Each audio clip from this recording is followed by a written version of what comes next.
All right. Hi, guys. So today we're talking about traveling with ADHD. I'm calling it a vacay from my vacay. So perfect. Yeah. So welcome to another episode.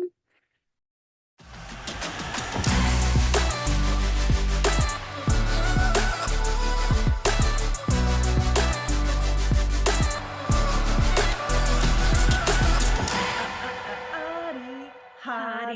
hotties. Yeah, welcome to the Auddy Hottie podcast. Here we are. All right, guys. Hi, I'm your host, Bree. And I'm McKenna. And we're talking today about travel. Part of why we're bringing this up is because I am traveling soon. Yes. Yeah, so at the end of February, so this will come out after that, but I'm traveling home to Oklahoma to see my family. It's only like Oh, a 4-day trip, but Oklahoma. Was that where you were going? I was like, Nobody I can won help singing the song when they hear it. It's probably the most famous state song. I wonder why. Yeah, couldn't be the very gay musical about it. I was like, I don't want to interrupt you because now you're going on to more. Oklahoma. So I was just like, oh, Mm. All right, let's sing it together. Ready? Oklahoma, Oklahoma. where the wind comes sweeping down the plains. You know more of it. Well, I would hope so. I only spent 24 years of my life there. What's it called? The there's a name for the state. The Sooner State. Oh, yes, the Sooner State. Do you What know does what the that Sooners even? are? No. I just think of it as So, like in the land food. run, back in the day when they came to claim the land that was not theirs, Classic. the Sooners were people who jumped the line and started sooner than the call was for them to start. Because it was basically like everybody lined up and they were like, go, and everybody raced to go claim their land. But the Sooners jumped it and went first before the actual time. Nice. So Yeah. it's So, like, and we're super proud of that. And I went to the University of Oklahoma, which is the Sooners. And we straight up have like a cowboy on a Sooner schooner, which is the old-fashioned wagons with two horses as our mascot. something to be proud of. Yeah, Oklahoma has lots to be proud of. Just kidding. Please don't hurt me. I'm going there soon. It's But great. no. It's where the pioneer woman is. Yeah. And some of the best gymnastics people too. Cool. Yeah, yeah. I wonder, I feel like a lot of really great athletes come out of the Yeah, Midwest. Yeah. we do because we don't have anything else to do. Says the almost Olympic figure skater. Not even, but yeah. Yeah, so I also wanted to talk about it's kind of in the news, but not really news related. But a lot of people right now, are talking about moving to other countries potentially and like options for getting out of the United States. And a lot of people are wondering, like, is autism going to stop me? Having a Yes. diagnosis going to stop me from moving somewhere else? Right. And then people were asking, well, if that stops you from moving to that country, does it also stop you from traveling to that Uh-huh. country? And really, people were saying, no, it doesn't, because they don't need to know your diagnosis status. They don't need to know, like, even why you're in the country. When you just travel, like, you're Yeah. just there visiting. So they don't really care because you're not going to be like a strain on the healthcare system. Yeah. So that's what it is when you're moving, is that they're counting that as like how much strain are you going to put on? How much cost are you going to be by coming in with a diagnosis of something?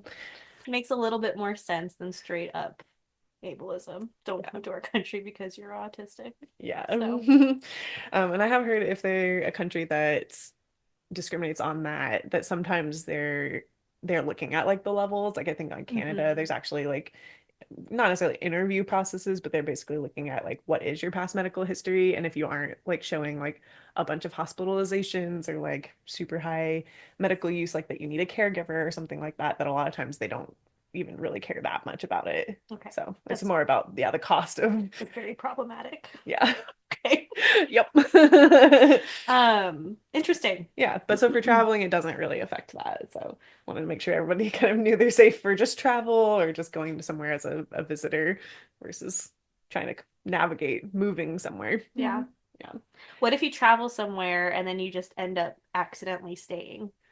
I think that's a lot, technically a lot easier in some places. Some places will like legit kick you out. But Mm-hmm. I've heard that there's a lot of places where once you're there, it is easier Mm-hmm. to then get some residency of some kind. Mm-hmm. So Would you be considered like a refugee at that point? I don't know. I don't know. I know that Yeah. like if we are going through the United States, we would not be considered refugees, and not that I want to use that terminology, but I wonder if like Well, coming in other to Canada, countries. if you're seeking like political asylum, you are technically a refugee. So So you, that's like a thing now. yeah, you can be a refugee from Cool. the United States if you're under duress Cool. or at risk. Yeah. Good to know. Yeah. Super great. Anyways, oh, I don't know. I was gonna ask about what your favorite place that you've ever traveled was. Ooh, I've been to so many great places. My favorite place for sure was, I think we've talked about this before, but um, Jasper and Banff up in Canada is Yeah. my favorite by far. Yeah. So this was in our early recordings before we actually posted anything. So we Yeah, actually haven't talked about it on the podcast that's at right. all. It's But in there's our a very practice. bad recording with the bad camera and us just winging it. The early days. The early We're such days. pros now. I know. A month in and we're like, well. But anyways, so yeah, so we talked about Jasper and Banff and what was your favorite things there? So I really love the outdoors. I love camping. I Mhm. love being able to just kind of turn off all technology and just be immersed in nature. And I'm a big, like, water person, but also like visually stimulating person. So it's kind of always been on my radar to go to alpine lakes, Mm. particularly like glacier lakes that are turquoise. Ooh. So I think back in high school, I on Tumblr, like I would have Banff pop up over and over again. And I went with some friends back in, gosh, 2019, and it was a quick little road trip. I think we spent 3 days there. But then a couple of years ago, I went with my partner at the time, and we were there for like 10 days. Oh, And it was like one of my favorite 10 days of my entire life. It oh. was just so beautiful, so easy. Like we had our dog with us, Frankie. She's so fun. And Um, she loves national parks too. she loves national parks too. I also really love bears. Oh. They're definitely a special interest of mine, which I didn't talk about on the last Yeah. episode. But I was like, you can spot, I think we saw up to one or two bears a day Oh, just cool. walking the Black road. bears, brown bears. I think they were all brown That's bears. what I would think would be up there. So. Yeah, not grizzly. At one point we were pulled over to check out a waterfall that you could, like, it was a proper parking lot, and then you walked to the waterfall. And we were walking back, and Frankie started kind of barking at the bushes. Oh, scary. It was great because there was a bear like right there, like maybe 4 or 5 feet away from me. Whoa. And I just like, I have a picture of me just like Ah! freaking the fuck out because, oh, it was so magical. But Oh, did yeah. you know that brown bears and grizzly bears are actually the same thing? It's just which or how close you are to the coast. Like one of them is technically like on the coastline, so they're called grizzly or brown. I can't remember which. And the I other is like inland. didn't know that. I thought it had to do with size. Well, as far as I remember, yeah. Wow. Because in Alaska they talk about that a lot. Cool. Yeah. I love that. The more you know about bears, Yeah. I love that. Which like brings me to mind. I Yeah. I kind of have two that are my favorite. Because one of them was my mom and I last summer we went to Ireland together. Yeah, and we spent like 12 days, 12 or 14 days. I think it was 12 days. Yeah. Um, and we went and we didn't spend a single night in the same place. Oh my We changed hotels God. every night. Because we wanted to see as much as we could because we Mhm. were like, we're probably never going to end up back here. And we have, family history and like great grandparents that were from Ireland. And so we wanted to see a lot of those places and go to the museums about it. And we did so much stuff. Yeah, it It sounded like was a really busy trip. it was a very, very busy trip. Yeah. But we did do like basically everything that we said we were going to do while we were there. Yeah. And it was a great time, even though we got a little short with each other. It was a lot of fun. And then my other favorite was so because of COVID, my actual like wedding got canceled. I Hmm. ended up doing like an elopement instead, which of course cost a lot less. Yeah. And so we ended up using the money that we had left over from what was going to be wedding money instead to go to all the fly-in national parks Oh, cool. in Alaska. And Yes, I love this story. I love yeah, so we went to a bunch of them. We went to the two that are really far north, which is Gates of the Arctic and oh gosh, the dunes. Gates of the Arctic and Kobuk Valley National Park. And they're so far out there. There's no visitor center. There's no nothing. On the dunes one, you just land on the dunes in a little like four-seater. I mean, I guess it was like a six-seater plane because the pilot, but no, it was only four-seater because it was the pilot, my mom, me, and Sam. Oh my So a God. four-seater plane, you land on the dunes Wild. and there's nothing out there. There's people out there like hiking and camping and doing that kind of thing, but that's Sure. it. And so like we wrote in the sand to make Wow. our own little like national park sign because we usually take pictures with the sign like, oh, here we are. So cute. Yeah. And then we also went to the ones that were further south. There's two other fly-in ones that are Katmai National Park and Lake Clark. And Katmai is really cool, but it's a little more structured. It's like the bear park if you want to go to a bear park. On my list. Yeah. But it's very structured. There's like metal platforms that you walk on, and they've got Hmm. like tall sides on them or just railings, and you're usually like 10, 12 feet up above. Hmm. And you go out and you see the iconic river where there's constant bear cams and like people name all the bears. They've got all their numbers. Everybody watches for the fattest bear every year. They would probably be Super the cool. snuggliest bear in the whole world. I LOL. love them so much. I think we can need to work on here. Bear awareness, bear safety. I have improved from where I have been, let me Okay, tell you. okay. I used to like, I'm not even gonna announce it. All right. Well, she's not dead, so they're still here with us. Anyway, so that one was really, really cool. But Lake Clark was by far my favorite, and I'm obsessed with Lake Clark. It was almost the cheapest one that we went to, too, which is like shocking. I think it was like 600 or 800 per person. And you fly over from Kenai in a larger plane on that one. It was like a 12-seater plane. And then you land on the lake, on Lake Clark, and they take you around. They bring all the fishing stuff for you. They put you in waders, like you go salmon fishing and do all of that stuff with the guides. And then they drive you around looking for bears. We didn't find any bears when we were driving around looking, but then while we were parked and fishing, like in the water, standing in the water, I looked to the side and there's a mama and cubs coming around the corner, and they were like probably like 200 feet or so away from us to start with. But they know like that fishers have their bears there, have Right. their fish out there. Yeah. And so they started like coming around, and the guide was like, "Get in the boat, get in the boat, get in the boat." Oh my gosh. And everybody like jumped to get in, and then they were probably only like 20 feet away, and they were like, "Somebody get out and get our fish string." So Yeah. somebody jumped out, grabbed the fish string, and I would like have jumped done it back in in the a boat. heartbeat. Oh my gosh. Yeah, but they were so cute. I'll post some of the pictures. There's a mama and three cubs, and we got to watch them fishing in the water for like hours. Like their little sounds were so cute. I guess it probably wasn't hours, but it felt like forever.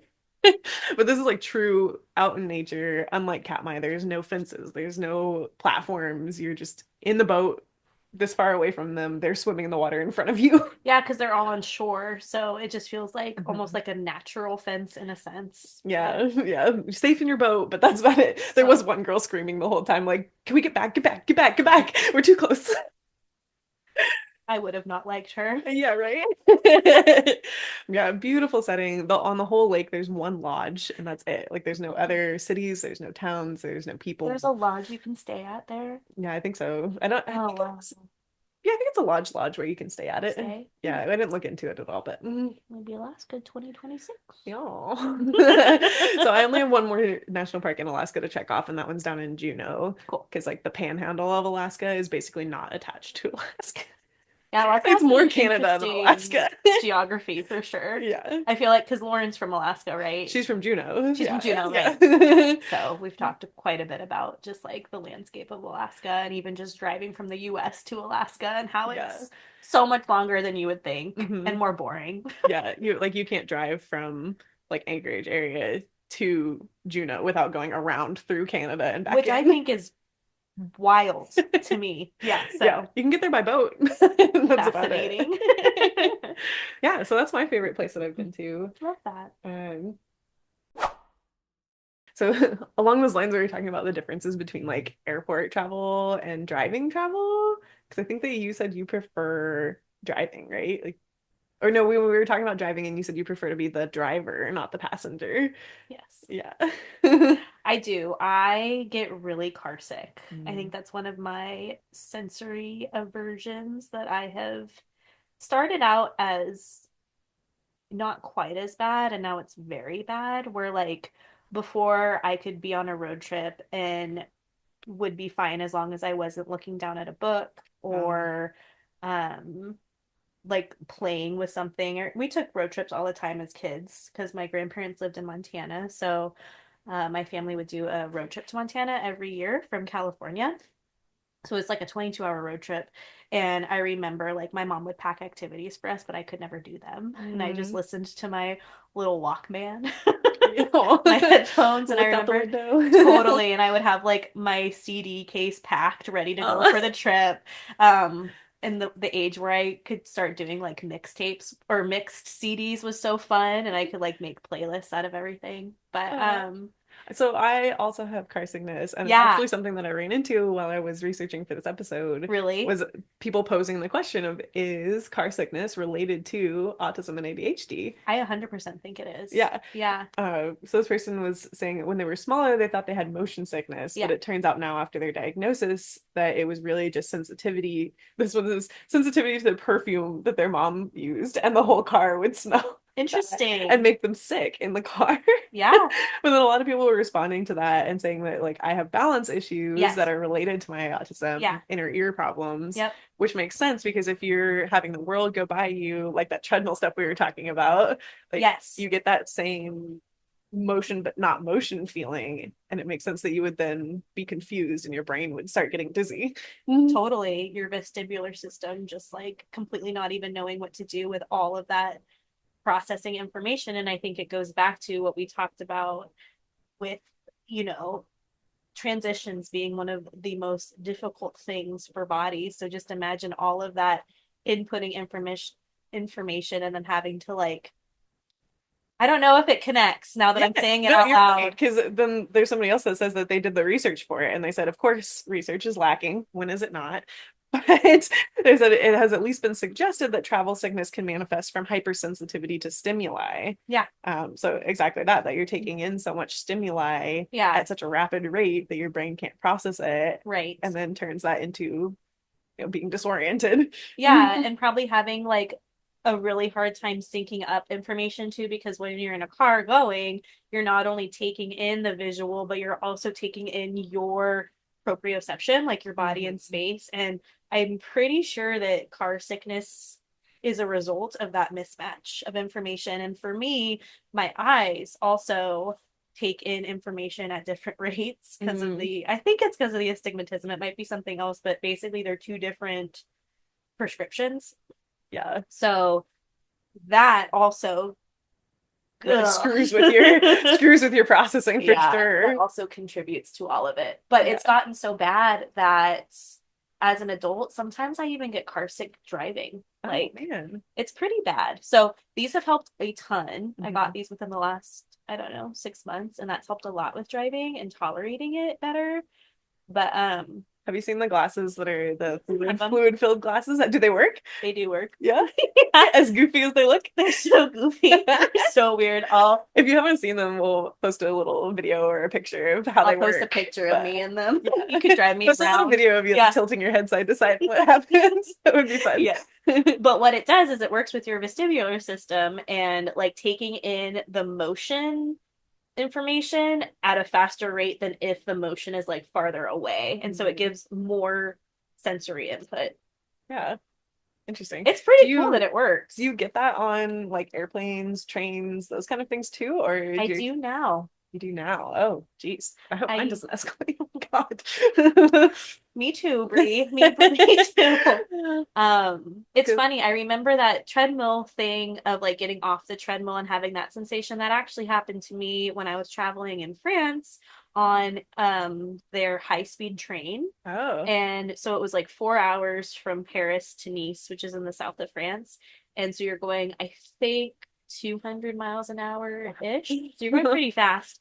And I had that sensation of like kind of feeling dizzy for the next 2 days Oh, wow. after I got to Nice. Gee, So took a long time to come back down from it, huh? yeah, transitions. Yeah. Yep. So when we were talking, when I was looking through travel related things, a lot of people were talking about like airport travel because that is the way that most people kind of get around if you're not close enough to things. Mhm. Um, so when it comes to airport travel, what do you run into most? Like, do you have anything that you do to like offset the challenges there? Is there anything in particular that you dread when you go, or do you like it? Who knows? I really like airport Yeah. travel. I really do. Mm. I Airplanes were so special to me as a Mhm. kid, and I think because it was an experience that I didn't have often, because we would do a lot of road trips as a kid, it just felt special. And now navigating it as an adult, I always associate it with either home or an Mhm. adventure. Um, I have, so airports in particular, TSA and waiting in lines has always been pretty difficult, but also, this is going to sound really weird, but it will make sense. Being perceived going through security Mm. is really hard for me. Well, Like it's like being perceived by an authority figure. Like, being I think perceived, that's why like cops yes, and stuff are so scary feeling because it's yes. that perception, but by someone with authority. Like, You know what's so mm, funny though is it's not the authority is weird. I also feel such pressure to like go fast and like from the like people behind you, or yes, like, yeah. or like being judged that I'm like doing it wrong or whatever, which is You take funny. off your So shoes, and it's one of those airports that doesn't require you to take off your shoes. Or like, totally. Yeah.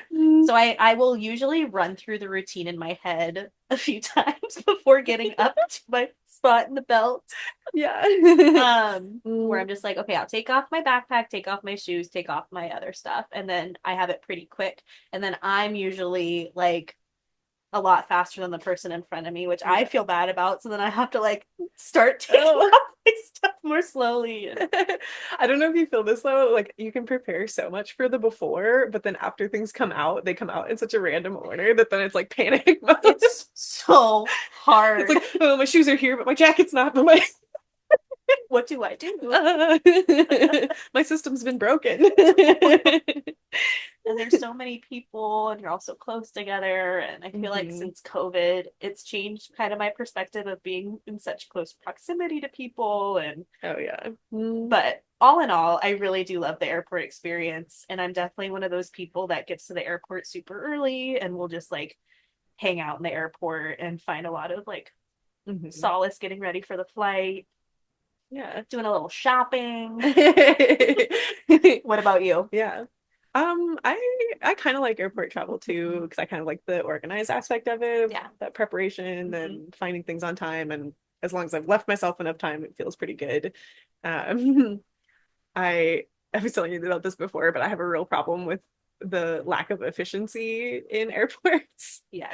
I like I feel like I can see how it could work better, and Yeah. that irritates the crap out of me because I'm like, this system is horrible. Like, why would we call people in this order or, like not have these systems in place? Especially the boarding order drives me bonkers. Me too. Yeah. Have you ever used accommodations for boarding as being an autistic person? I haven't. Yeah. I've thought about it. But I think I would be a little like too anxious. Like it's that perception thing of like, Hmm. oh, people are seeing me go Hmm. up and like looking able-bodied and like that kind of thing. And I would Hmm. probably stigmatize myself. Yes. But a lot of people recommend like back to checking in, people recommend like going through TSH pre-check and stuff and kind of setting those things Hmm. up beforehand. And I feel like I'd be able to tolerate it more if I like came in with that plan or like that they already knew in some way that I needed that accommodation. Yes. But like actually asking for it at the desk would feel very awkward. Yeah. Well, I've done it before a Oh few yeah. times. Yeah. Mhm. Mostly because of being a larger person. Southwest has implemented policies of like, I think they call it, I don't know what they call it, but I can like put a slip on the seat next to me and not have someone sit Oh, in the seat next to me. that's nice. Mm. Especially in the last couple of years, it's gotten to the point where I have needed to do that, and Mm. it makes for a much more comfortable flight. Yeah. And I realized that I was just like being fat phobic before of like not addressing my need. um but so I've done it for that. But then on other airlines, I think Alaska, you do not have that accommodation. Mm. They don't have that policy. And last year I was flying a lot back and forth to home, and I was having a really tough time. Mm. Definitely an autistic burnout. And so I was like, you know what? This is a really overwhelming experience. I'm getting really anxious about the boarding process. I'm just going to try to ask if I can. And so I looked up on Reddit about the different policies for Alaska and like what you need to disclose and what you don't need to disclose. And I tried and was let on, and definitely felt like there were people looking at me and also did not care. It was something I needed for myself, and I did it and felt super proud of myself Oh, afterwards. But yeah. I haven't used it since. It was more of just like in that moment having that severe anxiety. I was like, Mm. I can do something about this. So Yeah. yeah. Aw.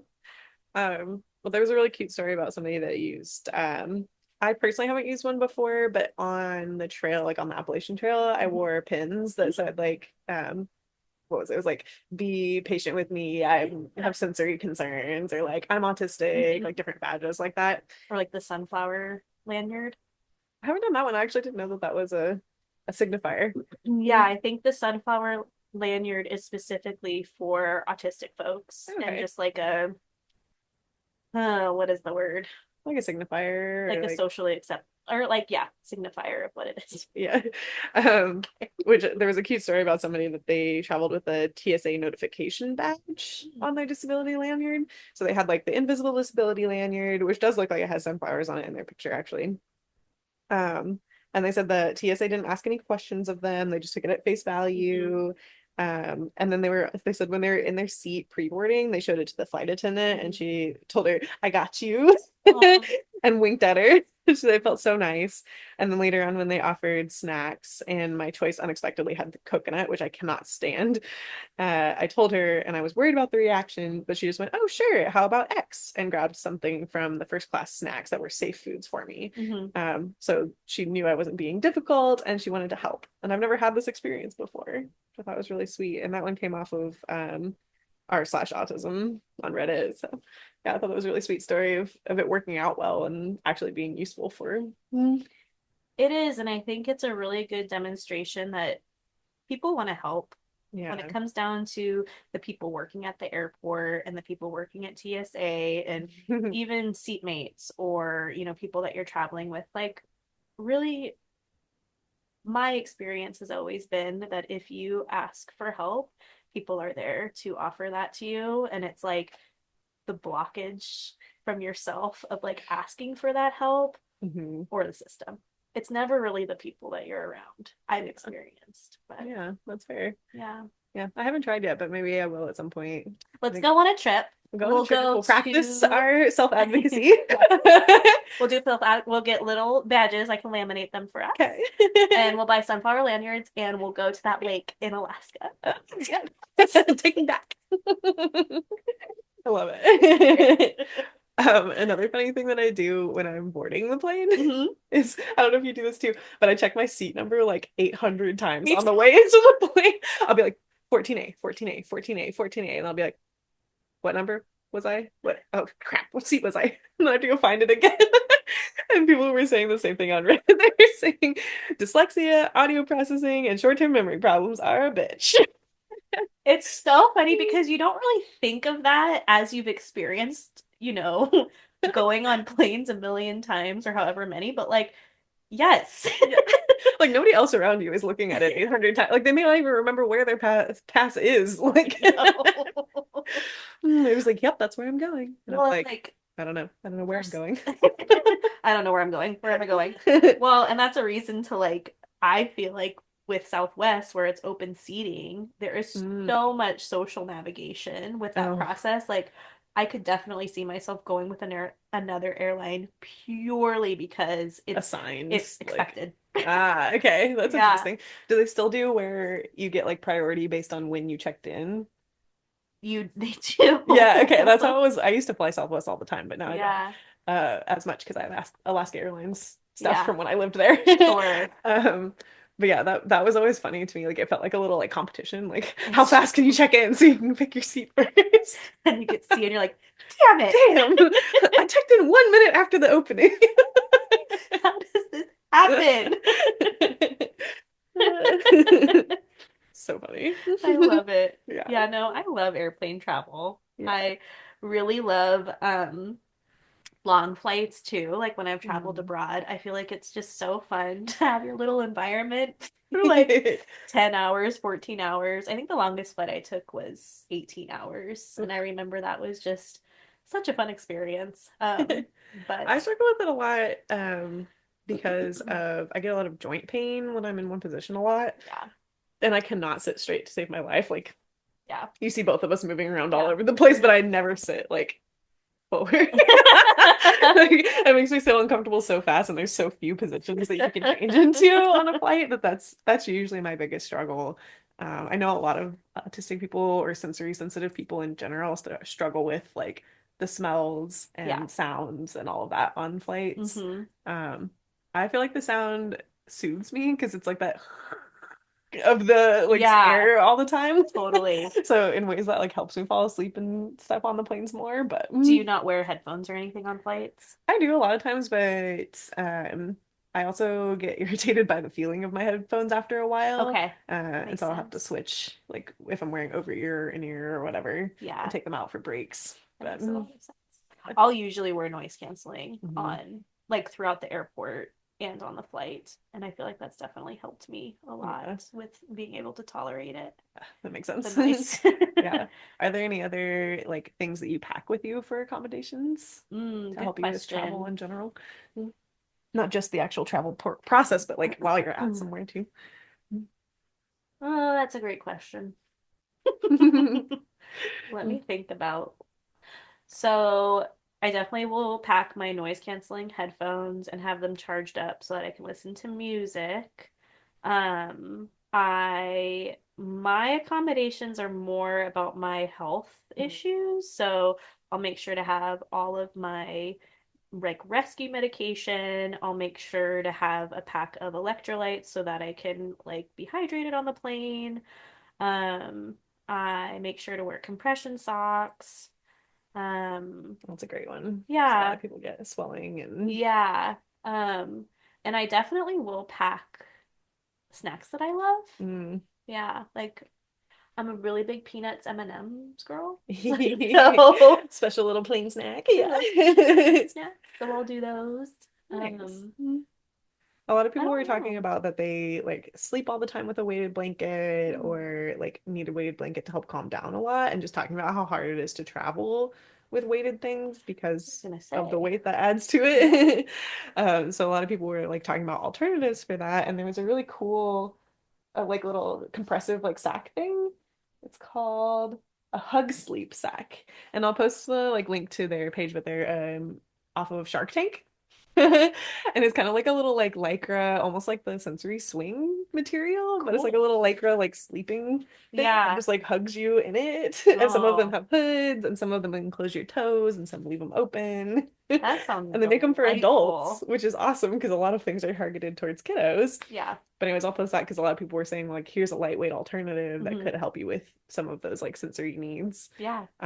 And then they also was there was a warning one, hold on, about being careful of what materials the things are that you bring because they Okay. said that they brought a weighted animal, and it was one of the ones that's like weighted and meant to be like microwaved. So it was made of beans. Yeah. And the beans were not allowed to be taken to the country or the state or wherever that they were traveling to for health reasons. You know, like a lot of Oh, foods and things aren't allowed to be taken across lines. So they had to take it and like give it to their partner before security. They weren't Oh, allowed to take it on the plane because they said it was a disallowed like material. I was like, never would have thought of that in my life. But I definitely guess it not. also like gel filled ones, like if you have gel in your like sensory fidgets or whatever, the gels aren't allowed on planes either. So Because of like the clear liquid. yeah, like liquid issues. Yeah. Yeah, I've never run into any of that, but Mm-mm. it makes sense. Mm, I wonder if there would be like able like you'd be able to get an accommodation from a doctor or something though of like being able to take because I know people will do that yeah. with like breast milk or like Mm. excuse me, like dietary Yeah. restrictions. I don't know. But I also dress really comfortably for planes. Like Yeah. always All make my favorite sure, things, cozy, yeah, movable. yeah. Yeah. Usually no bra. Yeah. Can't do it. Slip-on shoes, that kind of Yeah, thing. Yeah. I yeah. had a little trauma moment in childhood because Oh I got pulled no. aside. I think like the first time I got pulled aside as a kid.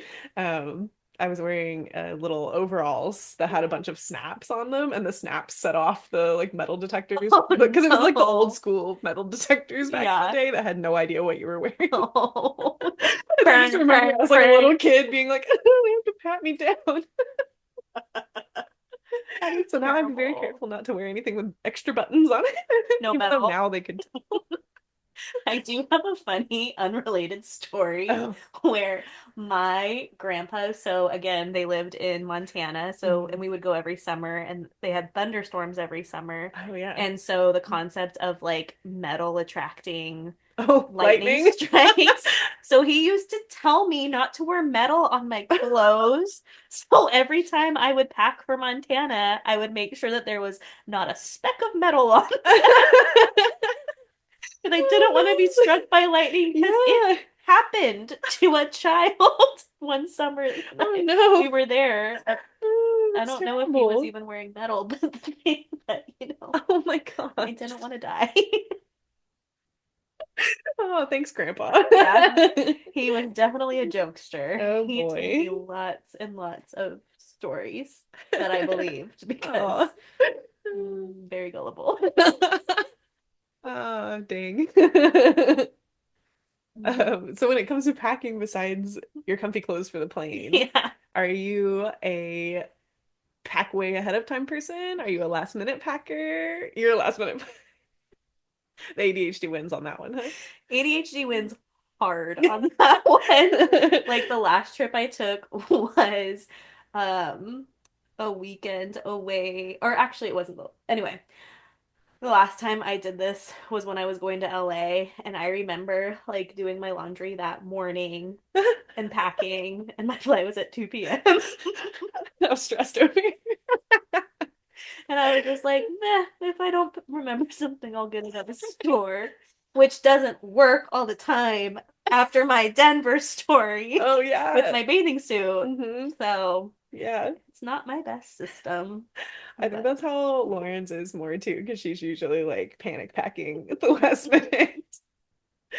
I love I it. am definitely the opposite, where like 2 weeks beforehand, I probably have my whole wardrobe picked out. And what irritates me most is the things that I can't pack until the very end. And that drives me nuts. Like I'll have the list going in my head. I'm like, charger, toothbrush, hairbrush, charger, toothbrush, hairbrush, like I'll like over and over in my head. And I'll make like a to-do list of like things you have to pack last minute.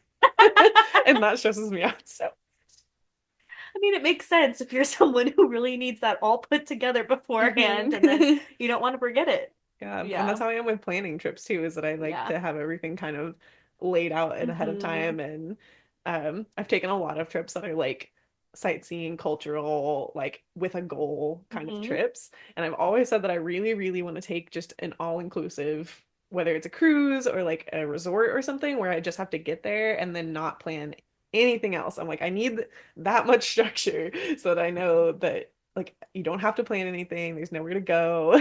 And I think that would be such a nice, like, relaxing trip for once. So nice and Yeah, relaxing and which have I like, I yeah. love all my other trips. Don't get me wrong. I love Yeah. seeing a lot of things, and that's really rewarding to me. But it can get a little stressful because I'm like, I've got to do this thing and get here on time, and Yeah. No, it mm, totally makes sense of like wanting, like having that experience of wanting to get all that you can get out of your travel mhm, and FOMO. wanting totally and having so much like so many things scheduled, so many things that you want to see, and then it's almost like you get back from the trip and you're exhausted and you didn't even really have like a vacation. You had a Yeah. trip. Yeah.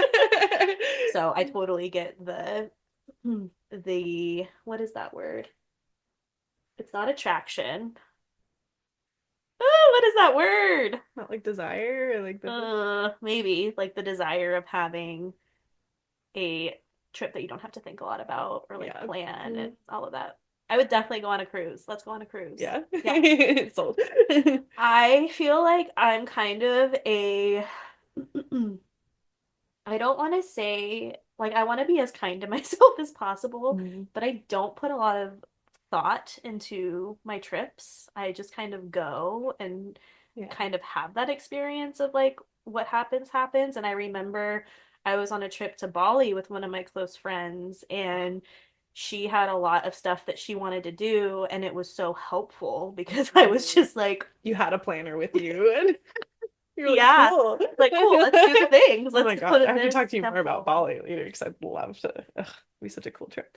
Yeah, it was a beautiful country. It was really fun to travel with my friend Tevis. I love her Mm. so much. It was also a time in my life that I was super anxious and Ugh, my anxiety followed me across and I had some really hard moments, but mm. that's okay. Yeah. I would love to go back for Yeah. sure. Ugh, So, that's so cool. yeah. Yeah. So yeah, so you're less of the planner on that front and more the go with the flow, which I kind of wish I could be more of, but Yeah. it is Well, what it is. maybe we would be really great travel buddies, Maybe. There right? you go. I could bring the lax ADHD. You can I'll bring bring the the like lists. the planning autism. Yeah, there you go. Perfect. I love it. Where should we go? Yeah. I mean, too many places, but yeah. But yeah, that kind of brings me to like the title of this episode because we've talked about it before of like needing a vacay from your vacay. Yeah. Like you traveled over Christmas. I'm traveling for this upcoming one to see family. And I'm like already planning in advance for when I get back having like 2 to 3 days where I'm not going back to work yet Yeah. to have that decompression time. So Because it's smart. so hard as a neurodiverse person, like having to take that break and feeling like, was that a bad idea? Like, did I not want to be there? Like, I wanted to do this. I wanted to be there. I enjoyed myself. I saw family or socialized or whatever it was. And then still feeling just like completely exhausted and drained afterwards. Hmm. And I've been really working on reconciling that with myself of like it's not that you didn't want to do it. You very much wanted to do it. Hmm. It's just the way that your brain works and you need that extra time and like I said, accommodating now by making sure that I have that time and not putting the pressure on myself Yeah. of like, oh, I have a week off of work. I'm going to use the whole week or, I you love that you're showing up very kindly for yourself and trying to like understand how you operate and what you need for recovery time. And I feel like that's Yeah. so important, especially as you grow older and more independent and kind of gain more introspective skills of how things make you feel and Yeah. those complex feelings of like, I really wanted to do this and I also feel really tired and exhausted. So being able to like reconcile and see that both things can be true, all of that. Yeah. Yeah. I feel the same way with what Yeah. I I think I've always been exhausted by traveling, but have Mm. never really had the introspective skills of being able to name that it is exhausting and that I do need some recovery time afterwards. But Yeah. anyway. Yeah. So, a couple of questions for you. The Okay. first one is the Reddit world was debating what is the perfect length for a trip for neurodiverse people specifically, but Hmm. mm, like what is the sweet spot where it's just long enough that you get the enjoyment of your trip, but that you're not so overwhelmed afterwards? Okay, well,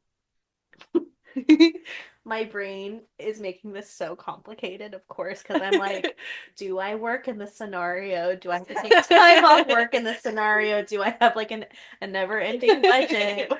Where am I traveling to? How long is the flight? Uh-huh. Is jet lag involved? Because that's huge with that Yes. transition is one of my hardest transitions of my whole life. Um, what's your answer? I think I was probably gonna lean towards like 5 or 6 days. Okay.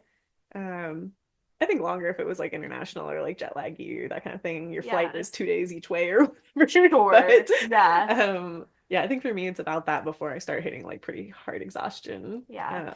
And most people on Reddit were saying like around 8 days, and then some people said 10 days ish.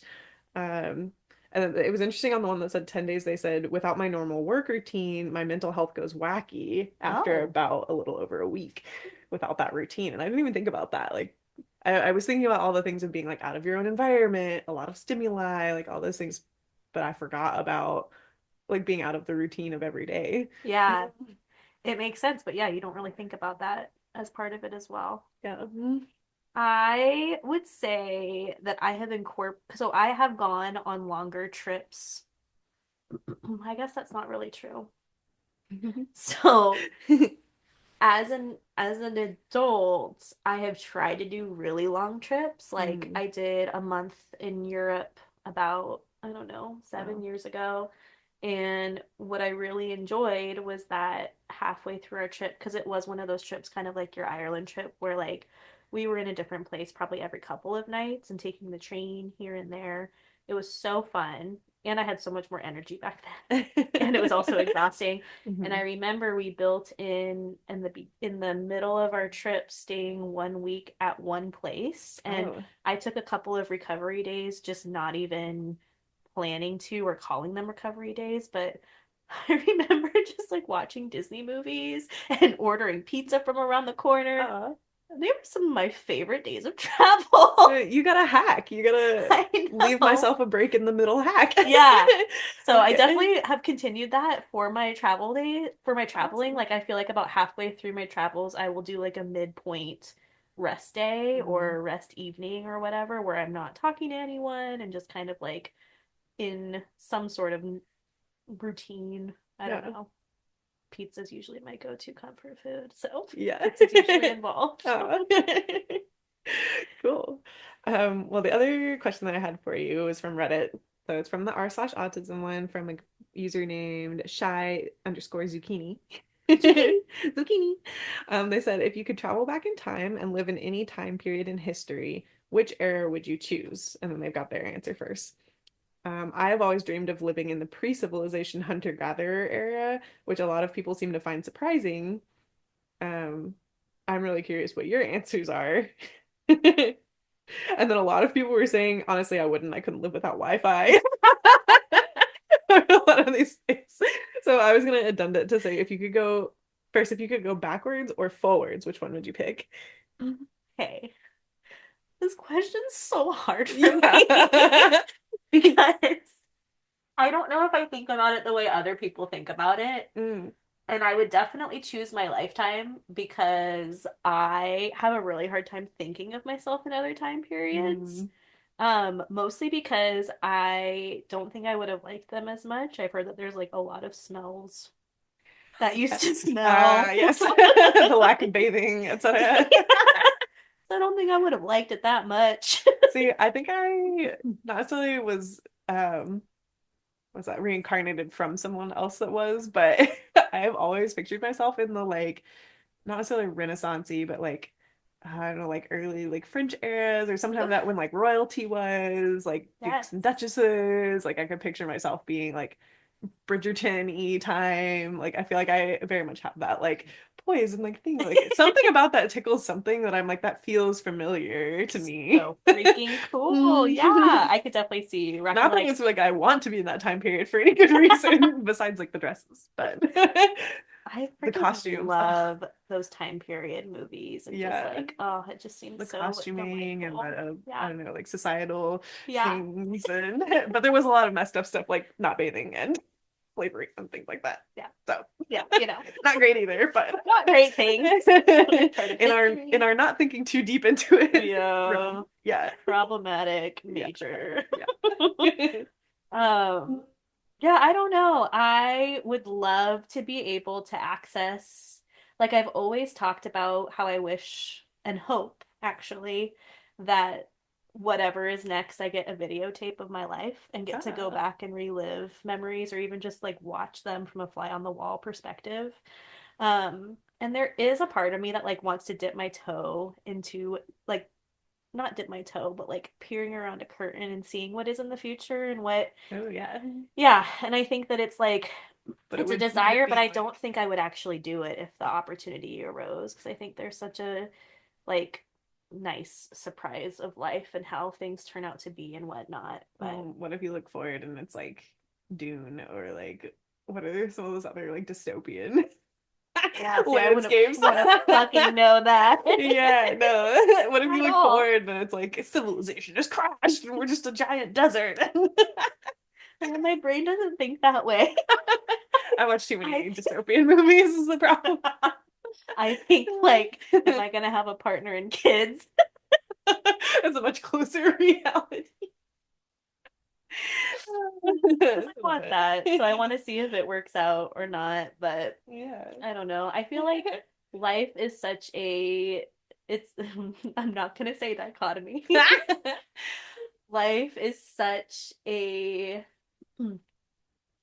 like what is even this is where I'm gonna get really weird and philosophical, but it's like, what is the whole point? And like, how do we live with all of these things going on? And like, is it meaningful? Is it meaningless? What do I want to come back to? And Mm. so it's just interesting to think about, like, gosh, what? And then like taking yourself out of that and being able to travel to like another time period. It's just like, would I still be me? Would I be someone else? Mm.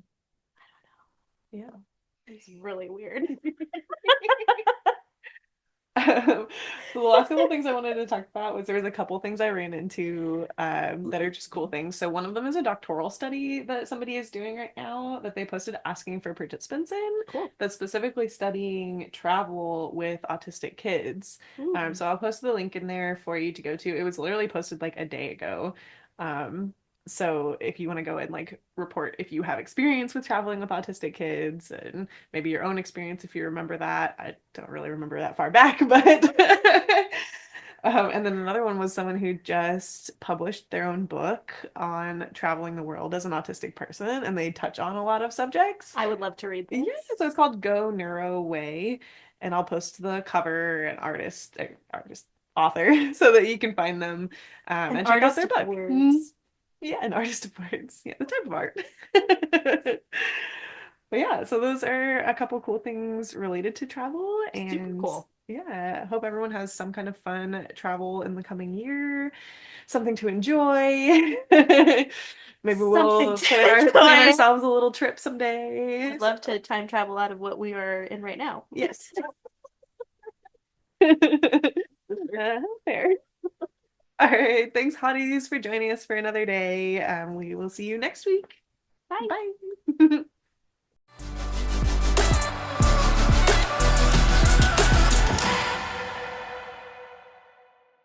So come join our silly, goofy selves on all our different platforms. We're on Instagram and TikTok. And then you can listen to us also on Spotify, Amazon, Apple, and YouTube. So come check us out and ask us your questions, send us your comments, and please rate us. We don't have any ratings yet. So would love I'll to go get rate us some. right now. Go rate us. It doesn't look Yes. suspicious at all. No.